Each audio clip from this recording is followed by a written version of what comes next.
Oke, selamat datang semua. Video ini di latar belakangi oleh keresahan gue pada saat gue ngobrol bersama teman. Seperti di judul, ya betul. Bagaimana jadinya jika kalimat kita cuma bisa berharap itu tidak pernah ada. Kita hanya bisa berharap itu tidak pernah ada. Jadi gue ngobrol kemarin sama teman gue, ya biasanya obrolan tongkrongan, obrolan gabut, obrolan orang yang lagi berdua yang ngobrol. Kita ngobrolin BBM, kemarin ngobrolin Kominfo, ngobrolin kasusnya Verdi Sambo yang harusnya gimana. Apalagi kita sebagai orang awam yang nggak ada power sebenarnya. Nggak sebenarnya juga sih, nggak punya power kalau sendiri. Maka dari itu lalu di akhir obrolan itu pada akhirnya kita bilang, ya kita mah cuma bisa berharap. Gue sebenarnya nggak, dan gue mengiyakan. Gue sebenarnya nggak setuju, bukan nggak setuju ya, nggak asik lu ngobrol kayak gitu. Gue mungkin nggak bisa menyentuh, nggak apa, ada hal yang nggak bisa gue sentuh, ada hal yang nggak bisa gue raba. Apa benar kok cuma kita ngobrol bahas pada akhirnya ya kita cuma bisa berharap? Nggak, gue yakin ya pasti ada yang bisa dilakukan. Nggak cuma berharap, nggak cuma kita cuma bisa berharap, nggak gitu menurut gue. Lalu gue berpikir, apa jadinya kalau misalnya tidak ada kalimat ya kita cuma bisa berharap?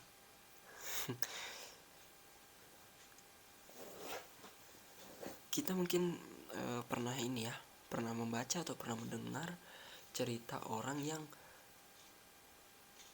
kepepet banget terus melakukan sesuatu, lalu sesuatu itu berbuah besar. Nah, gue berpikiran, apakah kita ini harus benar-benar sampai mepet dulu, sampai benar-benar gak bisa apa-apa dulu baru melakukan sesuatu? Gue rasa kayaknya gak harus nunggu dulu deh, gak harus nunggu ambles dulu deh, gak harus nunggu hancur dulu deh baru kita bisa lakukan sesuatu. Oke, keresahan kita sama, tapi kita gak punya power. Kita gak bisa mengatur peraturan, kita gak bisa mengatur undang-undang, kita gak bisa mengatur apa yang ada di dalam gedung DPR, apa yang dibahas oleh mereka. Yang kita ributkan, yang kita bahas ya berita-berita yang diterima oleh kita, seperti kalender, dana untuk kalender yang sebenarnya bisa ada di HP, dana untuk gorden yang kita permasalahkan juga, terus sekarang kenaikan BBM, lalu data privasi orang itu bocor dari SIM card yang kita daftarkan ke Kominfo, yang pada akhirnya rakyat lagi yang disalahin.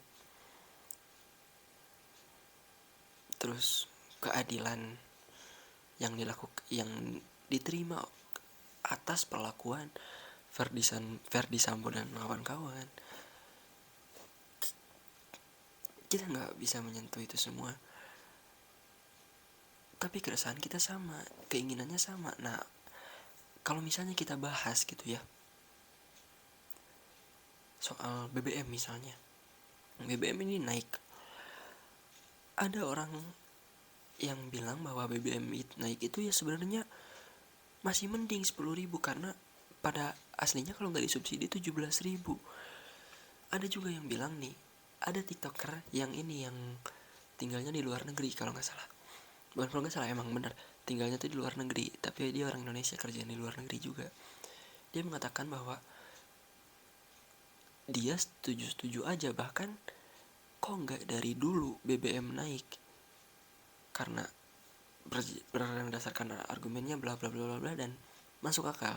Tapi ada juga yang mengatakan bahwa sebenarnya BBM itu nggak harus naik, yaitu Inspektur Nguyen. Bukan nggak harus naik sih, jadi dia berkata bahwa ada data di mana harga minyak dunia itu udah turun. Di dunia itu harga minyak udah turun lagi. Ada datanya, kata dia. Ini 2 orang pinter dan dua-duanya masuk akal. Gue pengen 2 orang ini ngobrol gitu. 2 orang itu ngobrol terus menemukan gimana nih jalan tengahnya, win-win solution untuk rakyat yang kecil ya, rakyat yang susah itu nggak kena dampak yang terlalu besar, tapi ke negara juga enak gitu.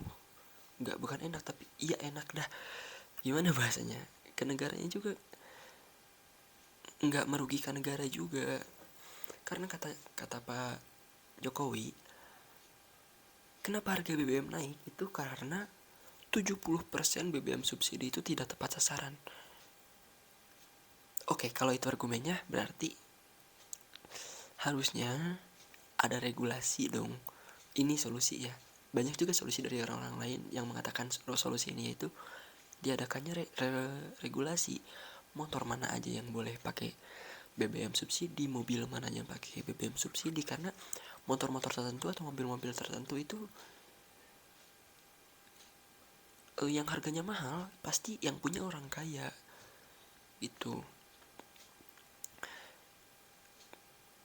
Itu solusi kalau misalnya alasan BBM naik itu karena 70% BBM subsidi tidak tepat sasaran. Oke, ada komentar dari orang. Ini komentar cerdas banget menurut gue dan masuk akal. Gini. Subsidi BBM itu kan dari pemerintah, dari pajak, dan yang bayar pajak juga orang kaya. Waduh,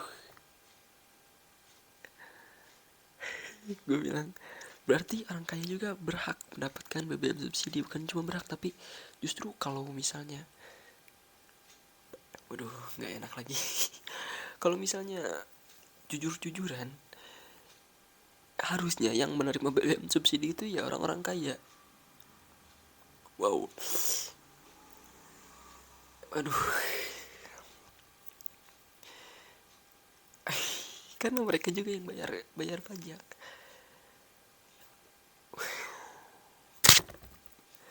Gue bilang benar lagi. Sekarang dikirim BLT. Dulu Pak Jokowi bilang BLT itu bukan solusi, tapi sekarang jadikan solusi juga. Karena apa?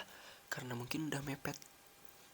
Karena mungkin udah gak ada jalan lain, mungkin gak ada cara lain selain menaikkan BBM lalu memberikan BLT kepada orang-orang tertentu.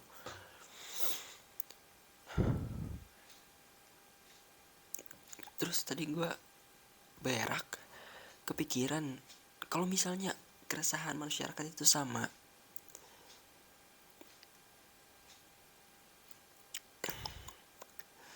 terus kenapa setiap obrolan pada akhirnya berkata, ya kita cuma bisa berharap. Angkot naik, harganya naik, ada tulisan kalau gak terima jalan kaki aja. Waduh, dibahas. Pada akhirnya ngobrolnya, ya kita mah cuma bisa berharap aja. Gimana ya? Ya ini juga yang bisa, yang menurut gue akhirnya orang kaya tetap kaya, orang miskin tetap miskin. Atau kasarnya orang kaya semakin kaya, orang miskin semakin miskin. Karena ada, ini pikiran gue aja ya, kenapa bisa seperti itu? Karena gini, orang kaya tidak mungkin menyekolahkan anaknya di sekolah yang murah. Setuju dong? Karena mereka mampu untuk membayar sekolah yang bagus, sekolah yang lebih elit, sekolah yang, kalau misalnya sekolah negeri yang bagus, yang berprestasi. Gak mungkin sekolah negeri yang di daerah atau mungkin yang kurang bagus secara kualitas. Akreditasi B mungkin. Kayaknya orang kaya nggak akan masukin anaknya ke situ. Di lingkungan sekolahnya mereka bersharing dengan anak-anak orang kaya juga, berinteraksi dengan anak-anak orang kaya juga, yang mereka tahu bagaimana cara ayahnya mendapatkan uang, cara ayahnya bekerja, cara ibunya mendapatkan penghasilan tambahan. Mereka tahu lalu bersharing dan diterapkan oleh anak-anak itu. Atau kalaupun misalnya kita mungkin bakal berkata, ya anak orang kaya mah tinggal menikmati harta orang tuanya. Ya bisa jadi juga seperti itu. Itu rata-rata orang yang nyebelin sih. Tapi sampai saat ini gue belum menemukan ada yang seperti itu. Gak ada yang senyebelin itu. Ada juga anak orang kaya tapi dia dermawan, karena memang lingkungannya pesantren juga. Jadi yang diajarkannya mungkin baik.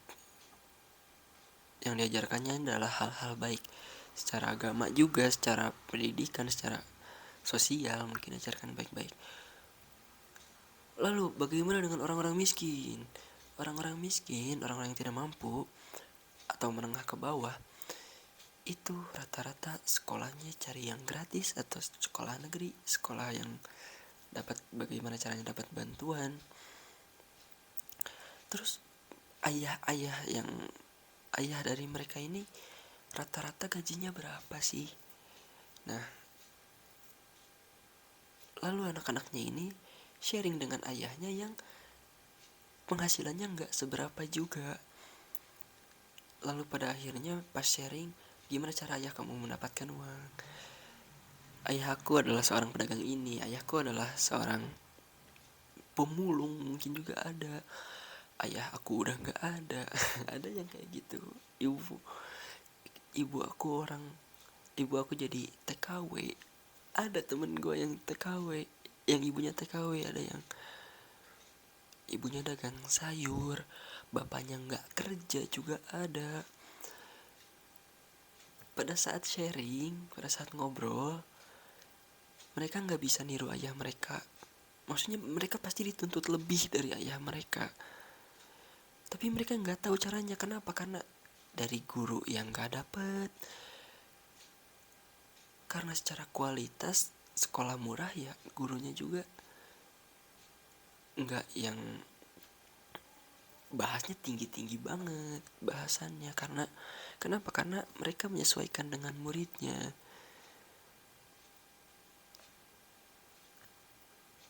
Lagi-lagi apa? Pada akhirnya kita cuma bisa berharap kalimat itu lagi yang keluar. Dan ini keresahan gue, dan gue sebenarnya sedih kalau misalnya setiap obrolan, agak kecewa juga kalau misalnya setiap obrolan pada akhirnya kita cuma bisa berharap. Itu lagi, kalimat itu lagi yang keluar.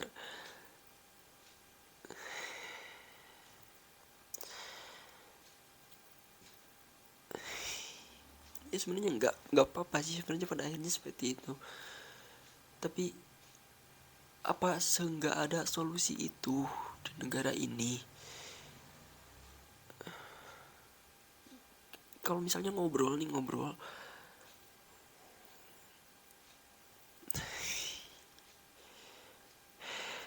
kalau misalnya ngobrol,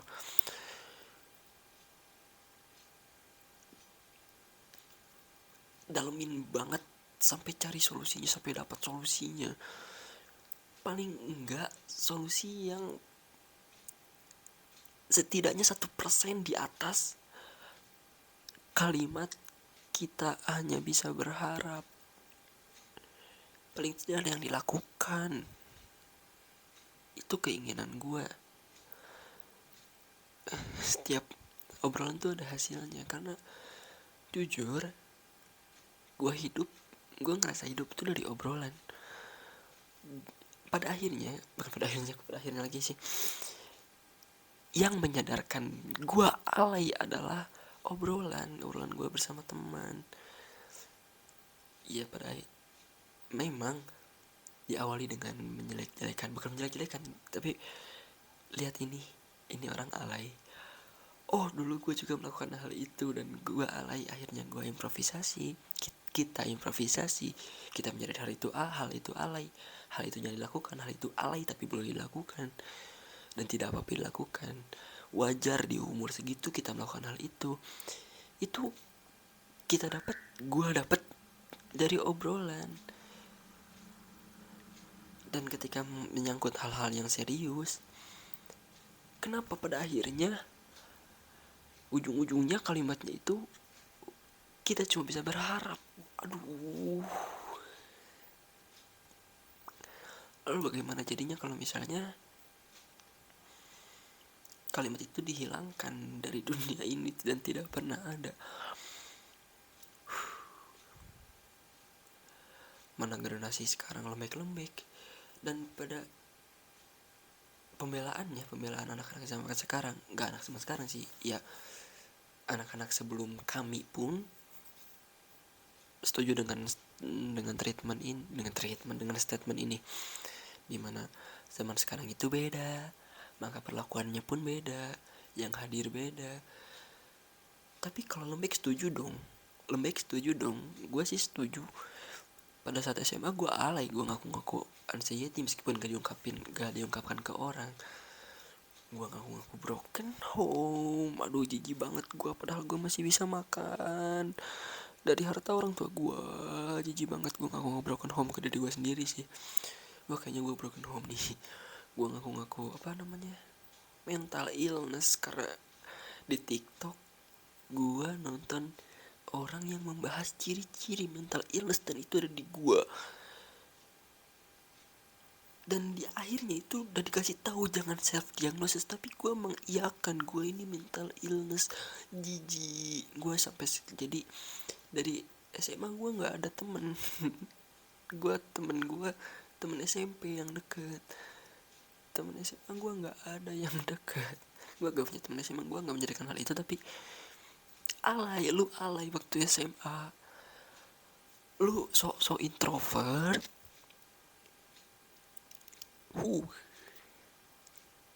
Padahal malas untuk berteman karena Anda tidak kuat mental. Tidak kuat mental saat dihina sedikit-sedikit. Anda diledekkan padahal itu fakta. Ih, jijik. Yang akhirnya triggernya gue melihat seorang pro player, seorang REKT yang berkata introvert tuh gak bagus buat gue. Dia bilang kayak gitu, introvert tuh jelek lah, udah gue jangan introvert lagi. Jadi akhirnya dia yang asalnya cool banget, pendiam banget, akhirnya dia live streaming, interaksi dengan fansnya, interaksi dengan para penontonnya. Wah itu sih perubahan gue yang akhirnya gue berani ngomong di depan kamera sekarang ini. Karena RKT, terima kasih Bang RKT. Yang akhirnya gue berani ngobrol dengan beberapa orang. Gue gak takut lagi buat kalau gue ngomong ini dia bakal ngomong apa, gue gak mikirin lagi. Tapi gue berani ngomong sama bapak-bapak loh, sama bapak-bapak yang random, bapak-bapak random. Gue ajak ngobrol dan ternyata bisa. Kalau lu buka pikiran lu, kosongin otak lu, maksudnya terima apapun yang dia katakan, bisa selama itu nggak menjelekkan dia. Misalnya, Pak anjing, ya nggak gitu dong bangsat. Jadi improvisasi itu penting menurut gue. Improvisasi itu penting, itu juga yang menghidupkan gue, itu juga yang membuat gue ngerasa nggak sendiri lagi, nggak ansos lagi. Jijik banget gue dulu kalau denger dulu kemakan TikTok, kemakan video-video TikTok, kemakan alay. Pada akhirnya gue ngobrol, lihat itu alay, oh itu contoh alay, lihat itu menjijikkan. Begitu menjijikkannya orang-orang tersebut, lalu gue sadar bahwa itu gue itu gue. Dan gue sadar, lalu akhirnya gue improvisasi beberapa bulan, tahun, akhirnya gue bisa baik-baik saja sampai saat ini. Nggak ada masalah yang begitu penting sebenarnya. Wow, itu.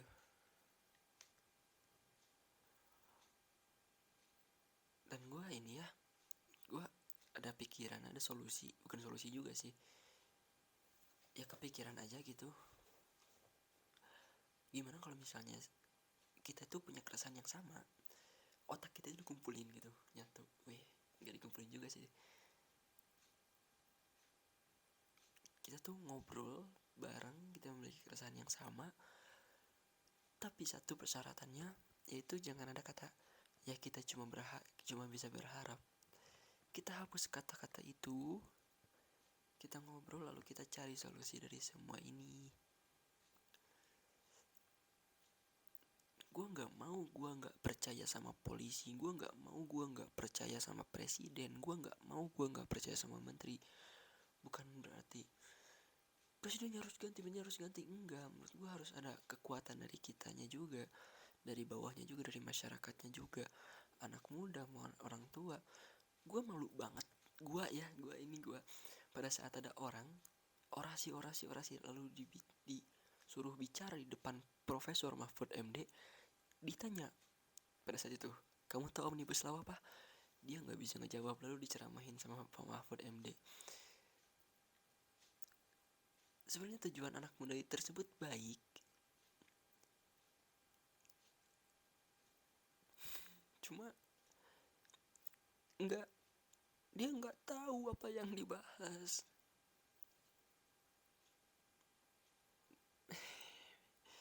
Itulah menurut gue, pendidikan itu penting juga, dan paham itu penting juga. Kita harus paham dulu sebelum kita mengutarakan sesuatu. Sebelum menuang teh, kita harus tahu dulu. Sebelum menuang teko, kita harus tahu dulu di isi teko tersebut ada apa. Kalau misalnya itu teh, ya kita jelasin teh. Kalau mau komplain tehnya ada sesuatu, ya kita harus tahu teh itu teh itu kita harus tahu itu teh. Paham gak maksud gue? Jadi sebelum kita komplain, di minuman ini ada kok pahit, di minuman ini kok biasanya manis tapi ini kok pahit. Ya memang itu kopi pahit, itu kopi nggak pakai gula. Lu biasanya minum kepala api, tapi lu sekarang minum americano. Lu minum espresso, lu minum pahit, tapi lu nggak paham kalau itu emang kopi yang pahit.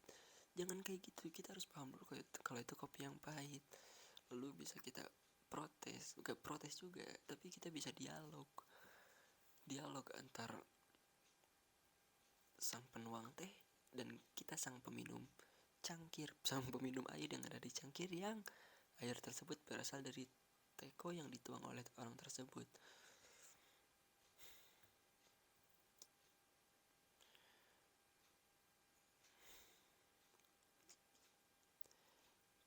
Terus pikiran gue apa? Jadi pikiran gue gini, kita kumpulin satu otak dengan keresahan yang sama, lalu kita memiliki pemimpin wakil rakyat yang kredibel. Gak harus mandang umur, menurut gue gak harus orang tua, anak muda juga bisa, selama dia tahu apa isi otak kita. Maksudnya tahu keresahan kita lalu mengaspirasikan tersebut ke wakil rakyat. Enggak ke presiden, enggak ke petinggi kita, tapi ke wakil rakyat. Karena kenapa? Jadi kita itu, maksud gua, orang tersebut adalah wakil rakyat yang benar-benar mewakili rakyat. Jadi selama ini wakil rakyat yang ada di gedung itu tidak mewakili rakyat. Bentar, maksud gua, ada wakil rakyat yang ada di gedung, tapi ada juga wakil rakyat yang di luar gedung. Ini pikiran gue aja ya, ngalor ngidulnya gue aja.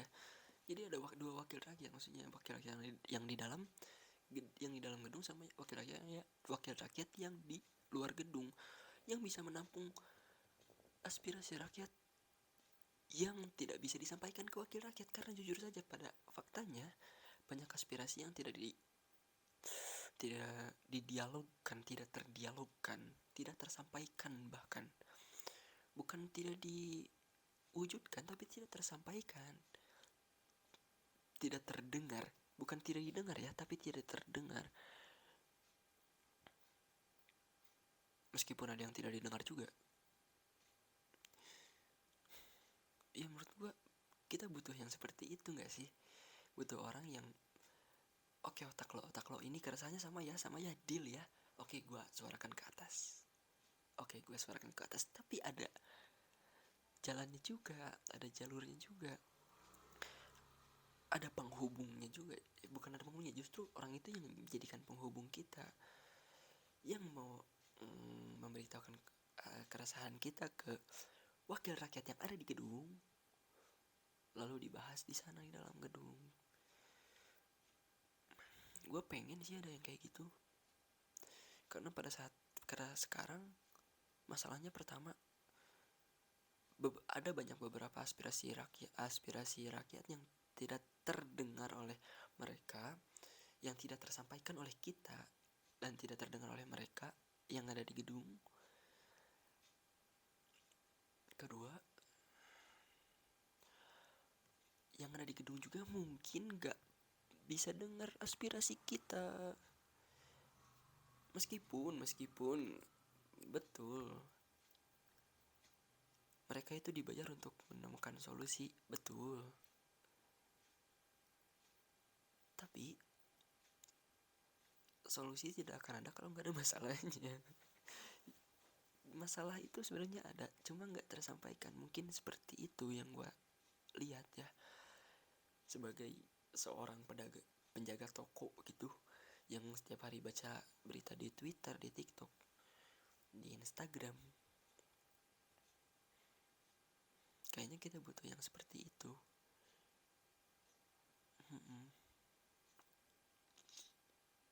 Gue nggak pernah gitu ada lihat pejabat, ini pribadi gue ya, nggak pernah lihat pejabat yang ngobrol sama orang biasa, bertanya keresahannya apa. Mungkin ada Deddy Mulyadi ya, tapi itu direkam oleh dianya sendiri, oleh timnya sendiri. Terus ada juga Pak Ganjar Pranowo, tapi itu direkam sama timnya sendiri. Lalu harus ada tim dari luar gitu ya, nggak tahu juga gimana caranya kita bisa lihat mereka tanpa tim mereka ya. Terus emang kenapa kalau tim mereka ya bisa mungkin saja ya, karena ada karena ada kamera. Bisa jadi mereka hanya karena ada kamera aja, bisa jadi seperti itu. Dan itu gak cuma pejabat kok, gak cuma pejabat, banyak orang juga yang melakukan hal itu. Yang melakukan hal itu tuh banyak, demi konten, demi citra.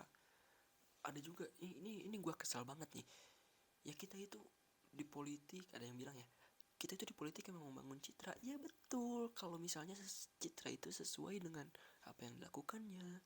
Kalau nggak sesuai kan bangsat juga menurut gue.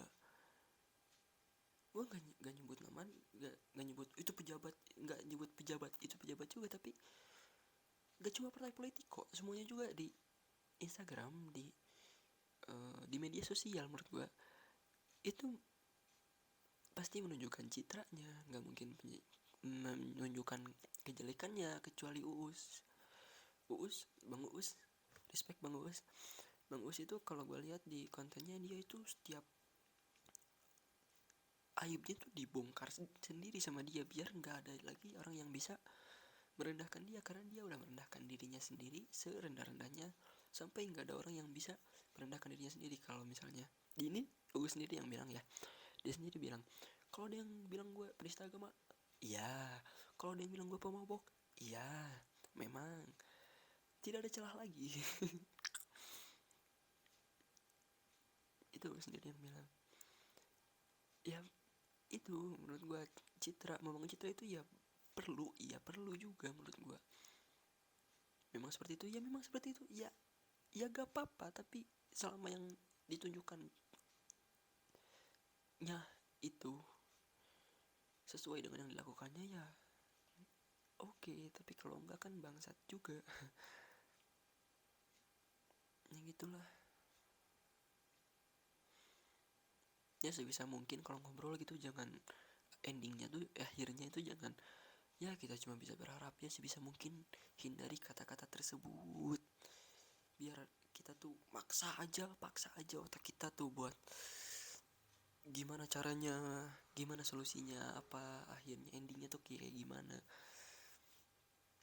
Cari solusi dari setiap itu, dari setiap permasalahan, dan pisahkan antara faktor internal dan faktor internal dan eksternal. Gue ini pengen ini tapi karena si itu nya kayak gitu jadi gue nggak bisa ini. Lu bisa dialog, ya kita nggak bisa ngobrol karena setiap gue ngobrol cari solusinya. Jangan sampai kita dia nggak mau ngedengerin kita, cari solusinya. Mungkin caranya kurang tepat, mungkin kita ngomong kurang enak, ya apa aja lah, kita pasti bisa, kita pasti ada solusi gitu. Kalau misalnya kita menghilangkan kalimat, kita hanya bisa berharap. Ya itu aja dari gua, semoga kita bisa menghilangkan kalimat tersebut di setiap obrolan, di setiap tongkrongan, apa di setiap dialog antar satu sama lain. Ujung-ujungnya enggak, kita cuma bisa berharap enggak, jangan sampai kayak gitu. Itu harapan gue sih, enggak harapan juga sih, tapi keinginan doang sih. Ya apakah itu bisa diterapkan oleh anda sebagai penonton, kita sebagai orang yang ngobrol? Gue nggak tahu sih, gue cuma bisa berharap aja.